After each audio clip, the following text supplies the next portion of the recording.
নমস্কার, কেমন আছেন সবাই? রেসিপি বাই শ্রেয়মস মম চ্যানেলে আপনাদের স্বাগত জানাই।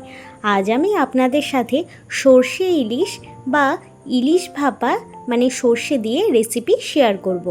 এর জন্য আমি প্রথমে ইলিশ মাছগুলিকে জল দিয়ে একবার ধুয়ে নিয়েছি। আপনারা একবারই ধুবেন, বারবার ধুলে পরে ইলিশের সুন্দর গন্ধটি বেরিয়ে যাওয়ার সম্ভাবনা থেকে যায়।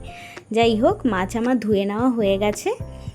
তবে এই মাছটি কিন্তু বড় সাইজের মাছ নয়, মিডিয়াম সাইজের মাছ। যাই হোক, আজকে প্রচণ্ড বৃষ্টিও হচ্ছে, তো ইলিশ ভাপা খেতে কিন্তু ভালোই লাগবে। তো ইলিশ মাছের এবার পিসগুলিকে আমি নিয়ে নিয়েছি। এবারে প্রথমে এগুলিকে আমি হলুদ নুন দিয়ে মাখিয়ে 10 মিনিটের জন্য রেখে দেব। আপনারাও এভাবে ভালো মতন ঘষে ঘষে মেখে নেবেন, তাহলে ইলিশ মাছের ভেতর পর্যন্ত নুনটি যেন ভালো মতো ঢুকে যায়। এবারে আমি ইলিশ মাছের ভাপার জন্য একটি মশলা তৈরি করে নেব। তো মশলার জন্য আমার কী কী লাগছে আপনাদেরকে দেখিয়ে দিচ্ছি। সর্ষের পরিমাণটি আমি আপনাদের দেখিয়ে দিচ্ছি। নিয়ে নিয়েছি 2 চামচ কালো সর্ষে, 2 চামচ সাদা সর্ষে, আর রয়েছে 1 চামচের মতো টক দই এবং 2 চামচের মতো পোস্ত দানা এবং 7-8টির মতো কাজু। এবারে একটি মিক্সিং জারের মধ্যে আমি এগুলিকে দিয়ে ভালো মতো গুঁড়িয়ে নেব। তবে টক দইটি এখন আমি দিচ্ছি না, আগে শুকনো উপকরণগুলিকে প্রথমে ঘুরিয়ে মিহি করে নেব, তারপরে টক দই এবং জল দিয়ে ভালো মতো পেস্ট করে নেব। বলতে ভুলে গেছি, এর মধ্যে নিয়ে নিয়েছি 4-5টির মতো কাঁচা লঙ্কা, দিয়ে দিয়েছি পরিমাণ মতো নুন এবং সামান্য একটু চিনি। আপনাদের সুবিধার্থে তাও একবার দেখে নিচ্ছি। প্রথমে কিন্তু সর্ষে পোস্ত দানাগুলিকে ভালো মতো গুঁড়িয়ে নিয়েছি। এবারে দিয়ে দেব টক দই।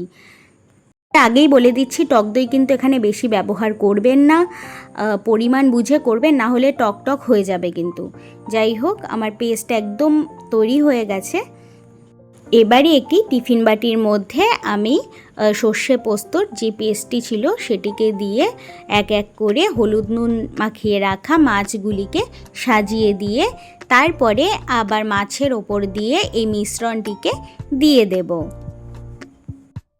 আপনাদের আরও একটি কথা বলে নিচ্ছি, এখানে কিন্তু আমি কাজুর ব্যবহার করেছি। এই কারণেই ব্যবহার করেছি, কাজু দেওয়াতে গ্রেভিটি আরও ঘন এবং এর স্বাদ আরও দ্বিগুণ বৃদ্ধি পাবে। যাই হোক, মাছের ওপর দিয়েও এই মিশ্রণটিকে দিয়ে ভালোভাবে কভার করে নিয়েছি। এবারে এই মশলা ধোয়া সামান্য একটু জল দিয়ে দিলাম, দিয়ে দেব 7-8টি কাঁচা লঙ্কা এবং দিয়ে দেব সর্ষের তেল। এখানে কিন্তু সর্ষের তেল একটু বেশি পরিমাণে দিলেই ভালো লাগবে খেতে, তবে আপনারা আপনাদের কম বেশি বুঝে দিতেই পারেন।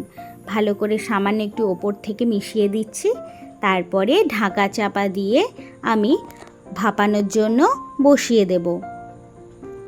আশা করি রান্নাটি বুঝতে আপনাদের কোনো রকমের অসুবিধে হয়নি। যদি কোনো অসুবিধে হয়ে থাকে অবশ্যই আমাকে কমেন্টে লিখে জানাবেন, আমি চেষ্টা করব আপনাদের সঠিক উত্তরটি দিয়ে দেওয়ার।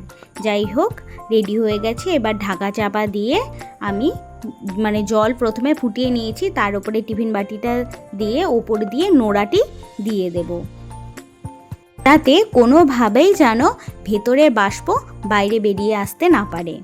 যাই হোক, 10 মিনিট হয়ে গেছে। ফাইনাল লুকটি আপনারা দেখে নিন। ভিডিওটি ভালো লাগলে লাইক, শেয়ার এবং সাবস্ক্রাইব করে অবশ্যই আমার পাশে থাকবেন।